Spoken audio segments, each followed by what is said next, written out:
When I work one-on-one with a coach on a topic that they are an expert in, and I am an expert in Blaine Wilks, so we have two experts here, but both of them are working on Blaine Wilks. And so then it is trial and error, and is it working and is it not working? And you shift and you change and you energy test, like it comes back to energy. What is the vibration? How am I sleeping? How is my mood? How is my life? All of those things. And so I feel like we're seeing the same thing.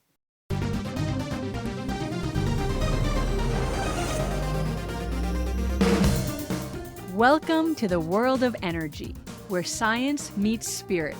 Ancient wisdom merges with cutting-edge knowledge, and the possibilities for a healthier, happier you are endless.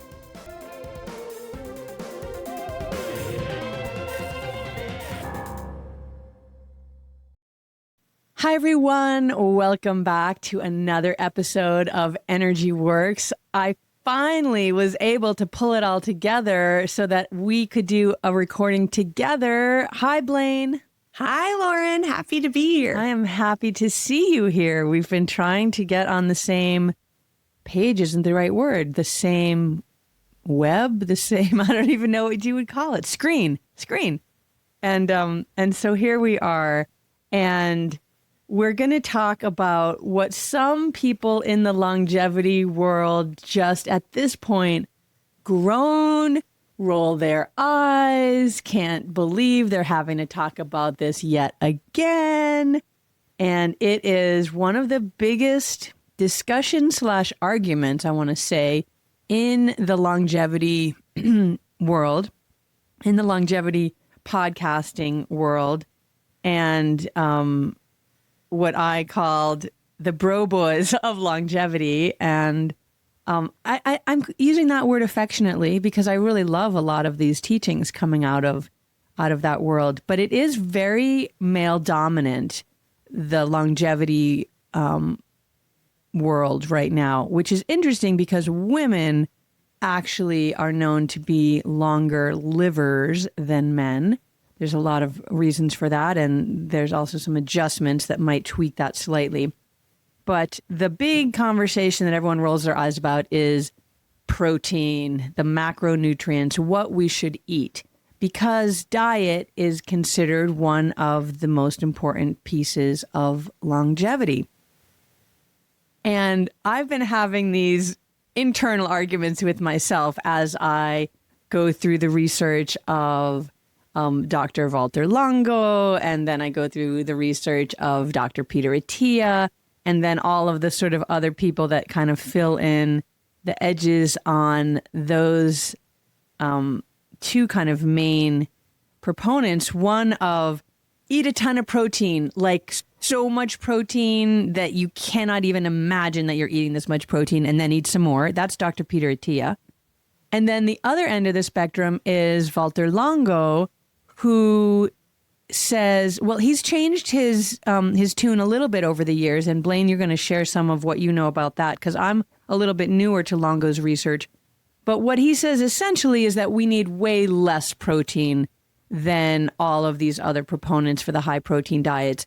And the reasons that it takes a lot of energy in the body to digest protein, and that sort of goes counter to our ability to live longer. And we don't need as much protein until we get to 75 years old. And then he kind of starts skewing more to Attia, which is we do need a lot more protein so we don't lose muscle mass. And so these are the two opposing forces at play here.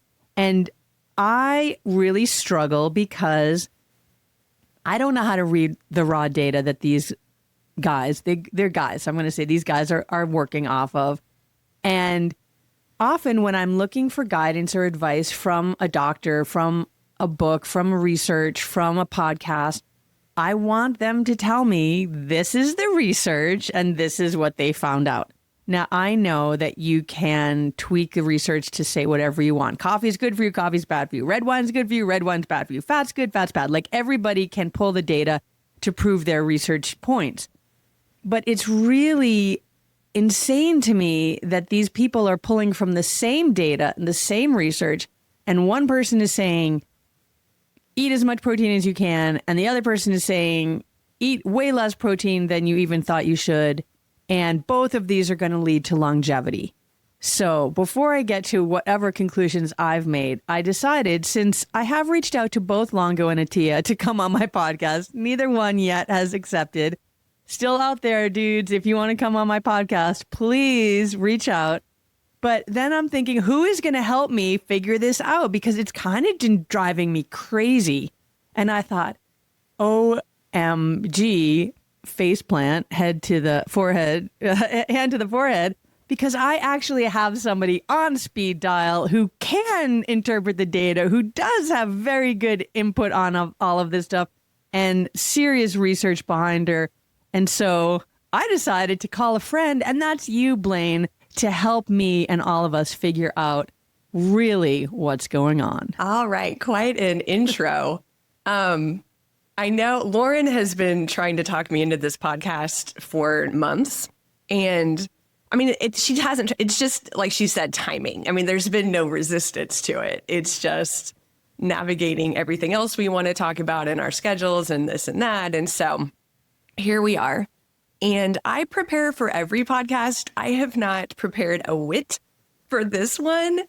I feel like, I was like, Lauren, are you just going to interview me? But I have been studying wellness for over 35 years. And so I guess that's been all of my preparation for this discussion. And I've been watching diet trends and everything and looking at research.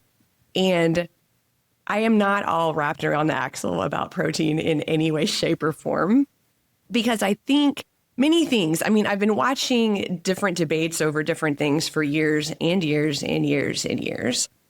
And I came to the conclusion a long time ago, I think via yoga, via experience, just the way that I've tapped into the universe in my meditation every morning, that there's never one right answer.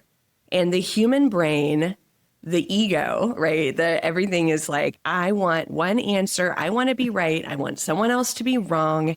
I want to stand in my rightness. And here's the thing with the brain, right? It's always trying to solve a problem. It's like inventing problems to solve all the time. And so I don't want my brain trying to solve this problem anymore. I want the answer. And once I have the answer, the brain can relax. But we know that that is not how it works. As soon as you have the answer, the brain goes looking for another problem. And so there's really no relax. So I know Lauren has been quite ingrained in this, and for good reason, because Lauren wants to live a long, healthy life. She's, as we all do. And so she's trying to figure this out. And so my understanding, or I guess my filter that I take, if there's like a sift and all the information is coming in the sift and I'm shaking the sift, and what comes out for me is that there's no one right answer for everyone. We're all different genders. There's a premenopausal woman, or not, there's a premenstrual woman, right? There is a woman in childbearing years. There is a postmenopausal woman, 3 completely different things. Men have their own phases that are very similar. The body needs different things, your different activities. Everything is changing. Most of the research is done on men. And where Lauren started about the bro boys, I do think in this, and being so hyper-focused on protein, I do think that in this current era that we're in, there's also a lot of menopause and women's health research going on that has never happened before. And so I think a lot of the women doctors and researchers and nutritionists are kind of carving their space in the menopause space right now. I just think that's the nature of the market and where people's heads are turning and where research funding is going. And so more women doctors are kind of focused there, where it's more men who are like, the protein and the fitness and the longevity and the biohacking and all that. And so that's, I think more men are serving that market versus markets that the women are serving. And I'm also a vegan. And so I don't eat animal protein. And so the second you decide to be vegan, you become very focused on protein because everyone you meet for the rest of your life is going to ask you, where do you get your protein? and you learn that it's not that big a deal. And I'm actually, quote unquote, a bodybuilder. I mean, not every bodybuilder has a stage, but I go to the gym and pick up heavy things and put them down for the purpose of putting muscle on my skeletal system very diligently. And that cannot happen without protein. Protein is a building block of muscle. And so I study protein and consume protein, not animal protein. And the plant protein is actually not as bioavailable as the animal protein. So we actually need more grams, quote unquote, grams than an omnivore does because the body doesn't absorb you can get the protein. It's just, you don't get quite as much per gram. And so you have to eat more. And so there's many ways to go about this. And there's the original research that the government did, the RDA, the recommended daily allowance of protein, is actually quite a low number compared to what people talk about now.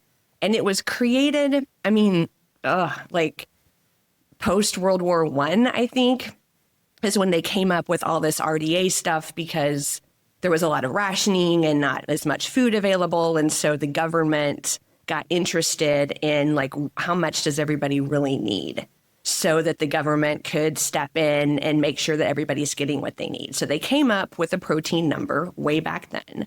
It was really about surviving, just staying alive. And so now people are like, oh, that number is way too low because we're not interested in just staying alive. And so I do think that's where some of this rhetoric comes from, like, we need more, like in compared to what? And I think they're comparing it to the US RDA, which some would say is too low. But how much protein you need depends on what phase you are in life, your gender, your activity, your, health or illness, and your lifestyle. And Lauren and I talked about this. I'm on like a little monologue here, but I'll wrap up soon.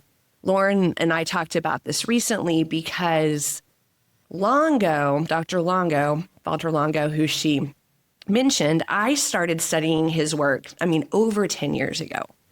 And what he was saying at the time was very low protein and very low activity, because his point was that, like Lauren said, like when you exercise really hard, it's a lot of damage on the body.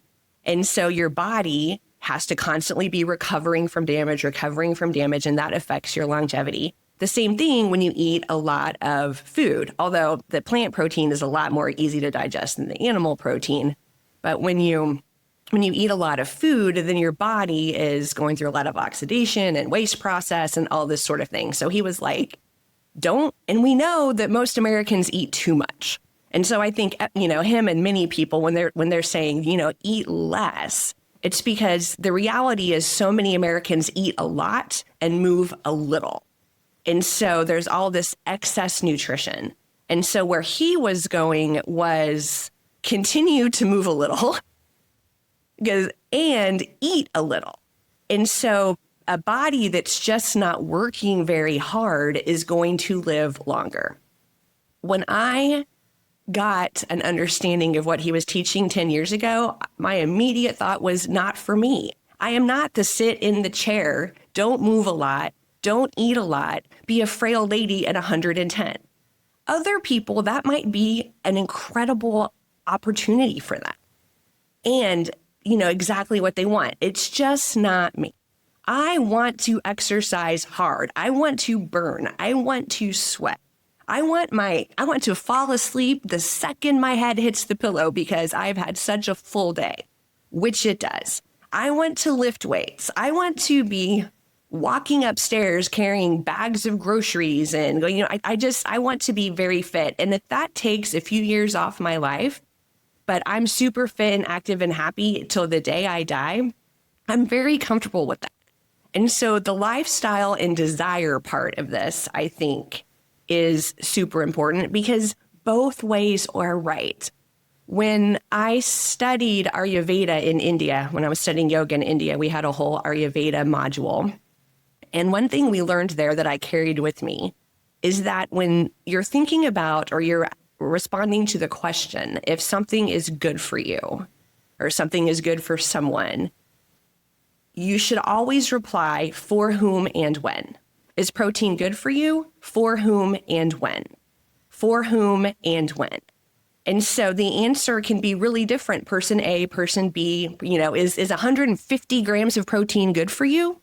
For whom and when? Is 40 grams of protein a day good for you? For whom and when? And so I'm very comfortable in there is no one right answer. Lauren, sorry about the monologue. No, that's I was hanging on every word. I wish I had highlighted this section in Longo's book, and maybe if we do another repeat of this, I'll do that before we come back. But I remember reading something that he said that there were, and I hate to say it, there were studies, because I'm not able to quote the exact study, but he was talking about studies that were showing that actually limiting your protein wasn't limiting your physical output or your ability to build muscle. Like, you still could do that. And I don't remember the window of that protein number, obviously too low and you can't.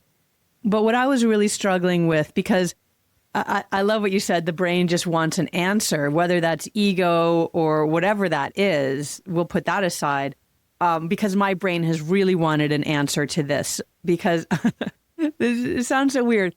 I am really the kind of person where it's like, tell me what to do and I'll do it if I agree with it, right? So obviously I'm not just going to follow any kind of thing, but with diet and nutrition and sort of, I want to know, is this good? Is this not? And I love your for whom and when, because that changes obviously the metric of every question that I'm internally asking. But when I've been bopping between these two, and let me pause for a second and say one of the pieces that I have issue with, well, there's two. The first is that I know there's the research, and then you can do your testing to see, what's sort of working for you, depending on what it is that you're looking for in your testing. But we're really not going to know if this works until you're dead. Either you die young and you're like, whoop, that didn't work, but you're dead. Or you live a really long age and you're like, that's great. I'm 120. I'm still alive. I guess that worked. But you're not going to know it when you're in the point of, I should switch direction because that's not working, because there's no way to actually really quantify. And I know that all the bro boys are going to be like, no, there is. You can test your everything every 3 months and get all your blood numbers and all of that. But then you and I know from trucking in the energy world that all the tests in the world don't show the intangibles of longevity as well. And so, okay, great, all my numbers are proving this or that is correct, but that doesn't necessarily mean I'm going to live to 120 or I'm dead at 60, right? So there's those kind of things as well. The other little piece is the financial incentive. We know that this longevity industry is a $1 billion industry. And, I've said this before on podcasts, Peter Attia, he's talking about protein, and then he'll do a little sidebar and say, full disclosure, I am ownership stake in this company that makes protein bars. So he has a financial incentive for you to eat a lot more protein.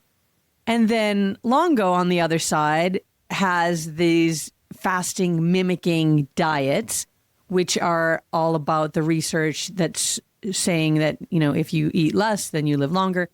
And he has a company where he sells these products. Now, that's also a financial interest, except for the fact that he donates all of that money to research. And so to me, that's a little bit different. Yes, money is being made, but all that money is going back into nutrition research, because there's not actually a lot of money going into nutrition research. It all goes into drugs, because that's where the big paybacks. You can't, make a lot of money by saying an apple is really good for you, because you can't have, you can't put a patent on an apple. So there's that. Okay. So for that, let's go back to for whom and when. So I started in with Attia's work and talking with you, Blaine, and wanting to build muscle mass as well. And so I'm like, okay, I have to increase my protein.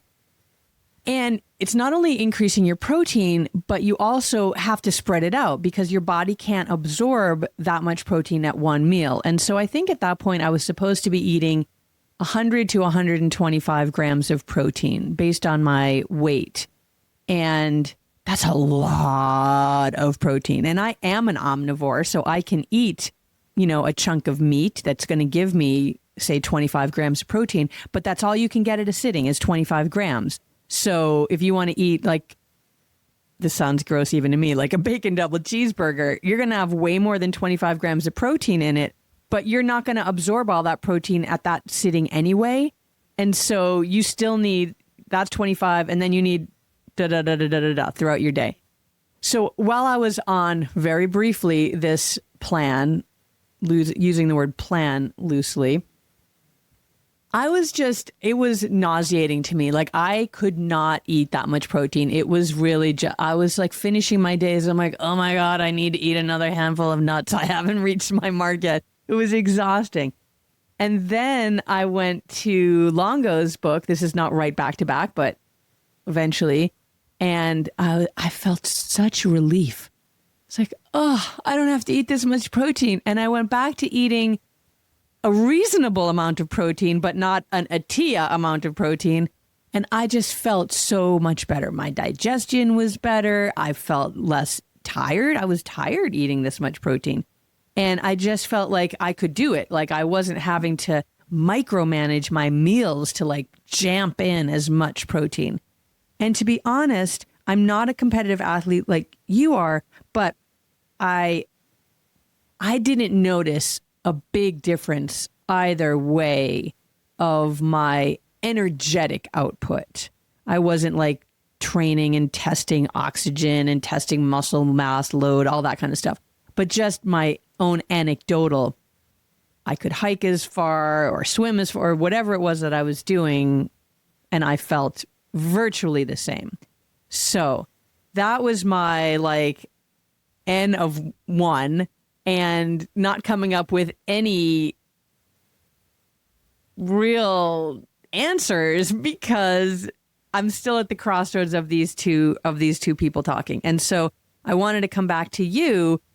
I know for whom and when, but let's put that aside for a moment and let's just talk about those two sort of diametrically opposed ways of eating. And just for purposes, just so that we do have something to really be specific about, our listeners are mostly women pre and post menopause. And I know that there is differences pre and post, but when you're sort of in that, 5 or 6 years before and 5 or 6 years after, there's not that much difference yet going on in the physiology. So let's sort of talk about for women, because the men are not tuning into this podcast for this. They're going to Attia or they're going, right? They're not there.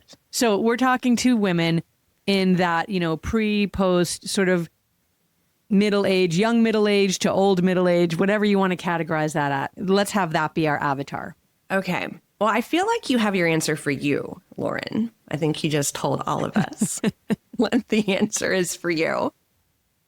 And I shared with everybody the answer for me. It's always a little different in my world because all of mine comes from plants.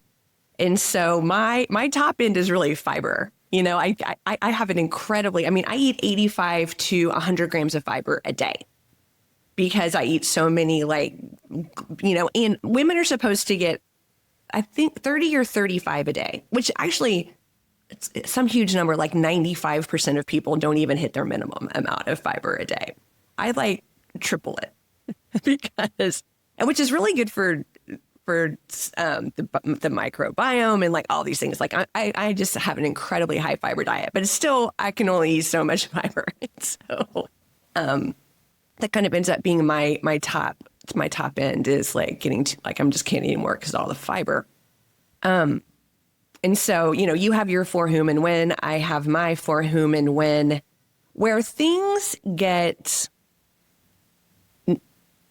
need to be discussed with the perimenopausal and postmenopausal woman is loss of muscle mass, because loss of estrogen leads to loss of muscle mass. And if we're not proactive about, and when we build our muscles, we build our bones. And so the osteopenia and osteoporosis, which is same thing with the loss of estrogen, is also positively affected by building muscle, because your muscles are attached to your bones and via ligaments and tendons. And so when you build your muscle, you're putting positive stress on the bones that also builds your bones. And so the prevailing wisdom right now is that women build muscle via physical activity. And the way to build muscle, the only way your body builds muscle, is via muscle protein synthesis. And so you need to eat an adequate amount of protein, because your protein and your building muscle are two sides of the same coin. You can't just eat a lot of protein and sit in the chair and have a sedentary lifestyle and be like, I'm doing great because I ate so much protein. But you also can't go, build muscle in the gym and not eat any protein, because same thing, you're just breaking down and your body's not going to be able to build it back up. You need all the amino acids. And so you need both. Consume the protein, build the muscle. Consume the protein, build the muscle. But how much is really kind of what people are getting at here. And so enough. I mean, I think that if you can have, I'm not going to say what enough is, because I don't want to get in the debate, but just consciously be having some protein in every meal. And so you're getting a little bit of protein at breakfast, a little bit of protein at lunch, a little bit of protein at dinner, depending on your weight and how active you are, maybe a snack with a little bit of protein, and call it good. One thing also, Lauren, I want to say, it's never one thing. You're not going to be 120 and you're like, oh, it's because my protein. I made it to 120 because protein. Like, we actually know the number one thing is community. For community is more important than protein, people. Community is more important than protein. And so if you do make it to 120, it's probably going to be because of your community. But you'll never know. None of us will ever know what special sauce of lifestyle and genetics and where you lived in the country and the quality of air and the stress you endured in your life and the trauma you endured. I mean, all these things, you know what I mean? You'll never know the why, Lauren. Yeah, that really, I think, is the crux of this longevity debate. And I hate to keep going back and saying about the financial incentives, but of course, all of these people are making a living or trying to make a living, or in some cases, I'm sorry, Peter, I keep kind of bashing on you. That's not the right word, but, he's making an unbelievable living. He was just on 60 Minutes, and I think to see him for a year, I forget, do you remember what it cost if you want to go see him have him be your doctor? I don't. It's six figures, I think, just to walk in the door. Oh, definitely. It used to be like 145,000. It might be a little more now, or a lot more now. And that's to have him on speed dial, so you can have him interpret your blood work and tell you that you should eat a little more protein, and then you should go rucking, and all of these things. And so it's an unbelievably lucrative business for a lot of people. And it's also, I shouldn't say for a lot of people, for a very small, exclusive number of people. And then the longevity for everyone else is not really the topic on the table. Because while we're talking about how much protein we should eat and working out in the gym and lifting heavy weights and running marathons or skiing on some exclusive bougie mountain, most people in the world don't have enough food to eat and are living in stressful environments and have pollution pouring out in their close environment because they're living in, Cancer Alley or some of these places where the rich corporations are dumping all of their downstream. So we're not talking really about longevity in a community way, in a global way. We're talking about longevity for a very small group of very wealthy people. And I mean, that could change our whole podcast in saying like that's one of the problems in the world at large is that we're talking about well-being, not only longevity, but just general well-being for a very small population of very wealthy people. And everyone else, swaha, good luck out there, go. So I think that needs to be clarified as well. And not to minimize the fact that many people are trying to get healthy and be healthy. And I don't know, live longer is so much what so many people are going for, even though that is the flavor of the month right now.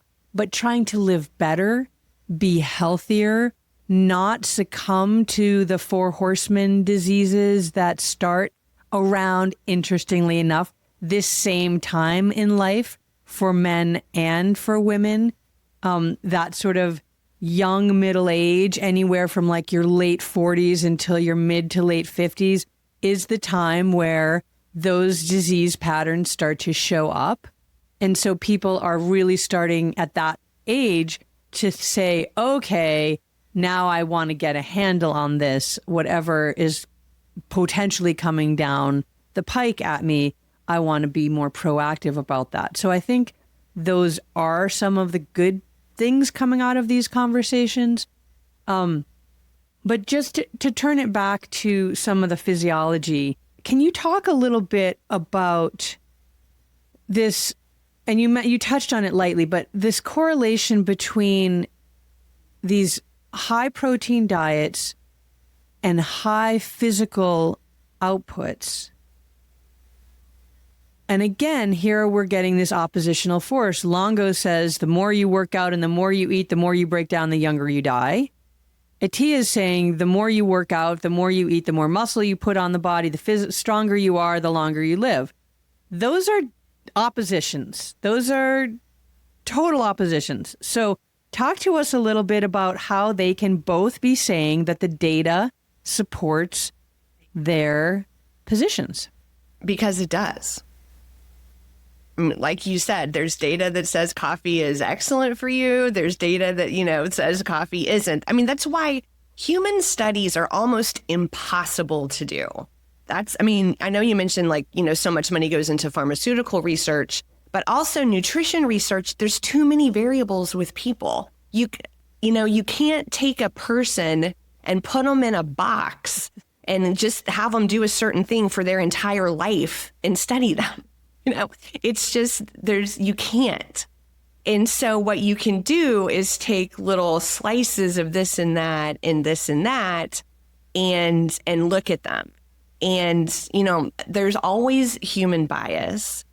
The way you set up a study has everything to do with the outcome. Who's funding the study has everything to do with the outcome. I mean, there was a time when butter on the cover. No, it was eggs. It was eggs. And there was this whole, eggs are, cholesterol and people shouldn't eat that many eggs. And then everyone just started eating egg whites because they were taking out the yolks because the yolks have the cholesterol. It was this whole cycle. It was like we have protein right now. It was like this whole thing around eggs and cholesterol.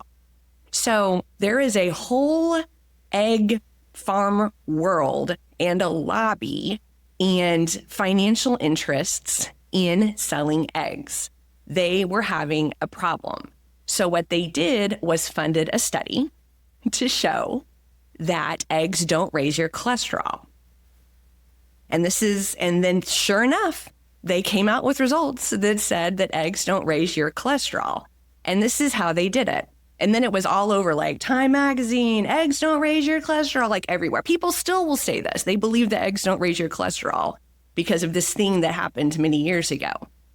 So in the human body, we have a maximum level of cholesterol. Our cholesterol doesn't get to 2 million. You know what I mean? We're like a sponge. You know what I mean? We're going to take up so much cholesterol, and then we've hit this very high level. Our blood has tons of cholesterol in it. It's the highest number it can possibly be. It cannot get higher. Humans have that. It's not infinity. Cholesterol does not go to infinity. There's a top number. So what you can do is have a whole population of people who are already at that number. You can give them a bunch of eggs. Their number doesn't change. The results of your study is eggs don't change your cholesterol. And that went everywhere, funded by the egg companies. And so I'm not saying that Attia and they were doing that, but I'm just using it. It's a true but dramatic example of the ways that you can literally make a study say anything you want it to stay. And human studies are almost impossible to factor out every single variable to get what you're looking for. So I'm super skeptical of studies, as you can tell. Well, and I mean, that doesn't even go into the fact that the body actually needs cholesterol and that's protective of the brain, and all of these cholesterol lowering drugs are so negatively impactful on the body. That's a whole sidebar to that study conversation. But so is your answer that you don't want to answer that question about how? No, I mean, the answer is they're right. Attia is right and Longo are right. They're both right. So building muscle and eating a lot of protein makes you live longer, and building muscle and eating a lot of protein breaks you down so you don't live longer. Both of those are true. For some people. For some people, it's true, this, and for some people, that. So what's the... I get that. I get what you're saying, but it's not satisfying to me, so I'm not going to end it there. I need to know. I need to know this, Blaine. Does exercise and protein break you down or build you up? It's got to be either one or the other. It can't be both. It's both, Lauren. Oh my gosh. It can. Have you heard of yin and yang? No, I have never heard of yin and yang. So talk me through that. Talk me through that. And don't use the like, if you're young and you're this, or you're going through a pregnancy and you're that, or just use our avatar, our middle-aged woman, use that avatar and talk to me. Does eating protein and working out, is that going to extend your life, or is that going to decrease your life extension? It depends on the woman. It literally depends on what woman we are talking about. I can't say all women are the same.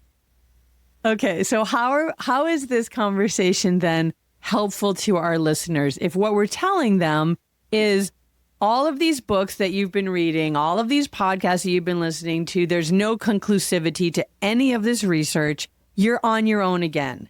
Mm-hmm. And is that what we're telling them you too? Are, just like you always are. Mm-hmm, it is. I'm telling women, stop looking outside of yourself for the answer. You will find it within. Okay. What feels right to you? What gives you energy? Energy test your food. Okay, let's come. Exercise, eat. See how you feel. You will, I mean, that's the problem. Everyone is looking outside of themselves for the answer. It's not where you're going to find it. Okay, well, here we are to the crux point. So I know, and let me know if this is getting too personal and we can totally edit this out of the conversation. But a couple of years ago, you started working with a bodybuilder to increase your muscle mass, right?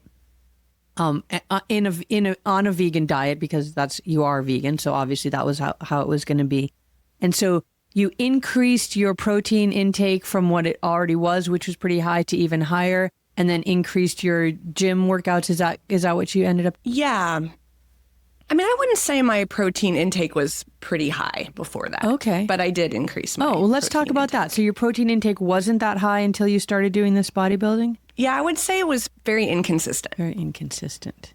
And what was it based on before? What at that time, that inconsistent time, what was it based on? Yeah, I mean, well, the prevailing in the vegan world with the vegan doctors, the prevailing wisdom was that you only need what the RDA said, which is a really low number. And so I was like, as long as I'm getting what the RDA said, I'm fine. Because I'd been hearing that for 10 years. And so my protein, unless it was a day that I happened to just eat more protein, it was probably, on the low side. And how did you feel? I would say it's, I feel better now, but if you would have asked me back then, I think I would have said fine. Right. Okay. So you were looking outside of yourself at the prevailing wisdom and taking your cues on how much protein to eat from that. And you were feeling self-reportedly fine. And then you decided that you wanted to put on a bunch of muscle as you were aging. And so you started working with a trainer who had you increase your protein. Am I getting that right? Right. Okay. And so when you started increasing your protein, you also started increasing your weightlifting. And then how did you feel? Great. And the feeling fine, I will say I was not building muscle. I was going to the gym a lot, but I was never building muscle. For years, I was spending time in the gym, but my muscle mass was not changing, which is why I hired a coach. Was because something needed to change, because me trying to self-coach wasn't working. And so then I hired a coach. And, when you're doing exercises, I think I can speak for most people. When you're just on your own going to the gym, you always do what you like. You never do what you don't like. And I wanted to pay somebody to make me, give me a plan. And I would go in and do all the things I don't like that I had been avoiding in pursuit. And for me, it was getting insurance. I was heading towards menopause. I know what, estrogen and muscle and bone. And I also know that when women, if they have some period of time, more senior women, that they have a fall, they have an accident, they break their hip, and they spend even just a few days in a bed, they lose a giant amount of muscle mass that they never, ever, ever get back. So I want insurance for when I'm old, I'm building muscle in these younger years. So when something happens, and it always does, an illness, an accident, or something happens to me, I have some to give up. That's what I'm planning for. And so, yes, I am a coach for other people. I've been an athlete my whole life. I believe in coaches. And so I hired a coach to give me weightlifting routines to do, and then to help me with my diet. Nice. And now you feel great and you look fabulous. I feel better. I love how I feel right now. Nice. Yeah, I'm really happy. Has the muscle building, has that had any effect on any either old lingering injuries, or have you noticed any preventative? I know that's always hard to notice, but as an athlete, I feel like you've got a real pulse on that. Any preventative benefits by having this increased muscle mass? Absolutely. For my running, I have a lot of left hip stuff, and working on that part of the body was something I avoided when I was just, because all the leg work and all that stuff. I'm but I knew the more I ran without strengthening all, my hips, my glutes, my legs over time was going to catch up to me. And so I definitely have more power on my run now, which makes me happy, and less injury risk. Nice. I like that. I like that for you. So the only reason I'm kind of picking away at this a little bit is because you're telling us to see how we feel and just listen to that, and everybody's different. And at the same time, you were also before following guidelines, however they good or bad they were, you were looking outside of yourself as somebody who knows how and researches and, has been in these fields for a long time. You were still looking outside for guidelines, and then deciding you wanted to change, and then also going outside to seek somebody to support you on that journey. And so I just want to say that, because it's not so easy to just say, listen to yourself, trust yourself, because I think a lot of us don't know. Even when we have some of these tools at our fingertips, it's not so easy to just say, this is what I should eat. This is why experts exist, is because we want somebody who is deeply studied to give us insight. I don't have time to go through all of the research on diet and nutrition and exercise and sleep and stress. Like, who has, like, people spend their, chunks of their lives with huge teams and a lot of money doing research to help those of us doing other things, right? That's how we all share in this society, right? So I'm looking for experts to help guide me. So I think that that's something that all of us do. We want to find out the best, what are the most intuitive, but also researched ways for us to achieve our goals, whether it's living longer, not getting injuries, not losing muscle mass as we age, whatever your reasons are. We are looking outside of ourselves for support. My internal, if I'm just like, what do I want? Like, I can eat very little in a day and be fine and super productive. But that's not necessarily the best thing for me. That's just kind of like what I default to. I'm not really food motivated. Some people are very food motivated. I'm not food motivated in that way, although in other ways I am, but that's a whole other podcast. But so the reason I'm just saying all this is because I want people to have a really good takeaway from this conversation and not just be more confused the way I have been as I'm doing more and more and more research and studying. It is not becoming clearer. It is becoming less clear. And I'm starting to then default to just what feels good, which is not eating the Attia amount of protein a day. But I will say this, I'm still not 100% sure that that's the best way to go to achieve my goals, which is living forever, or not forever, for a really long time. And I'm still also trying to increase muscle mass so that I don't get injuries and all of that. I'm on that same pathway too. So part of me is hearing, okay, you really need to increase your protein and your workouts. And then there's the other part that's like, am I running myself down by requiring my body to metabolize all of this extra? So I'm just picking at this a little bit because I really want this conversation to be helpful to people and not just to be like, throw up their hands in the air. If these two can't even come to any conclusions, I got nothing, right? Well, we're not going to agree because I am different than you and you are different than me. So I think we are saying the same thing. I mean, when you get a coach, you are working with someone one-on-one, 100% on yourself. 100% on yourself. The problem in my mind with a book by Longo or Attia or Hyman, or like when someone is writing a book, when you write books, Lauren, they're for the general population. Attia is writing for the general population. Like they're not writing for you. So I don't believe in those books so much, or I go into them knowing the author of this book is writing to the populace of the United States of America. Do I represent the populace of the United States of America? In 1,000,000 ways, I do not. In 5,000,000 ways, I do not. And so the advice they are giving for the populace of the United States of America in many ways does not apply to me. When I work one-on-one with a coach on a topic that they are an expert in, and I am an expert in Blaine Wilks, so we have two experts here, but both of them are working on Blaine Wilks.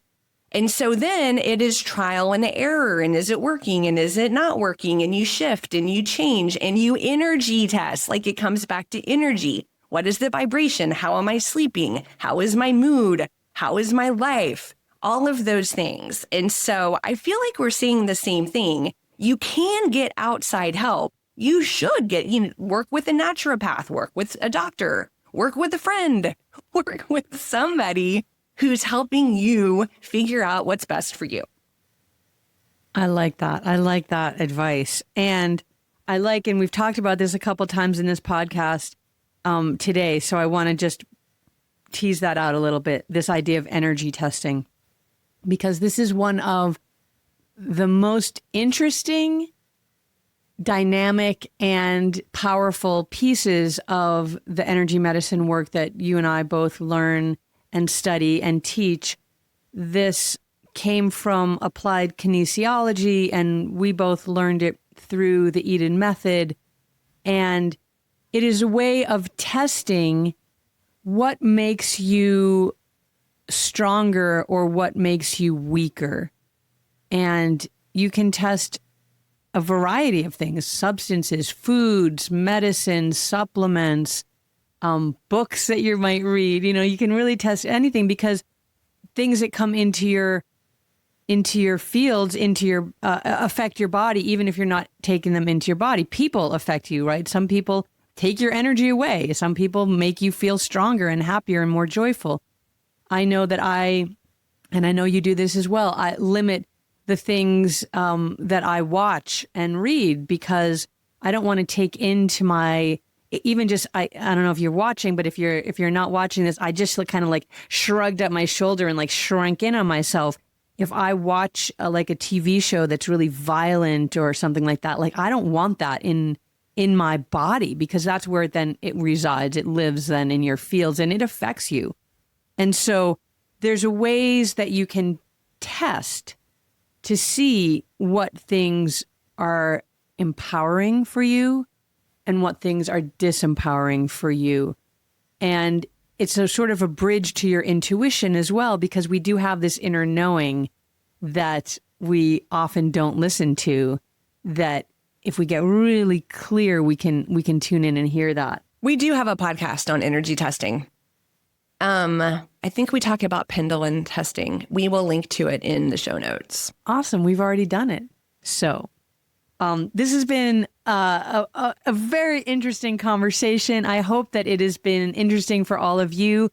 I think the point we've come to is, if somebody's trying to tell you they have the way, you might want to go another way, because nobody's got the one way, and you need to find out what that one way is for you. And even that is a moving target. So really leaning into the truths that you know, learning to do some energy testing so that you can get more clarity on where you are going to make your choices and how you're going to make your choices.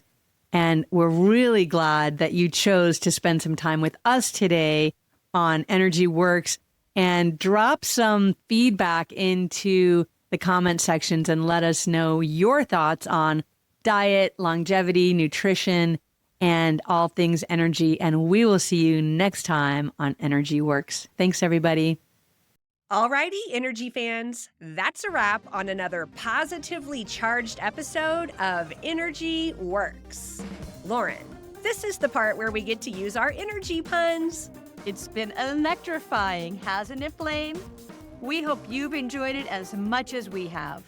If you're feeling amped up and you want to keep your energy flowing, be sure to hit that subscribe button on your favorite podcast platform. And we'd love to hear from you. So please take a moment to leave us a review. Your feedback helps us continue to deliver content that resonates. So light up our inbox. And spark a conversation with your friends to tell them about us. And we'll see you next time on Energy Works.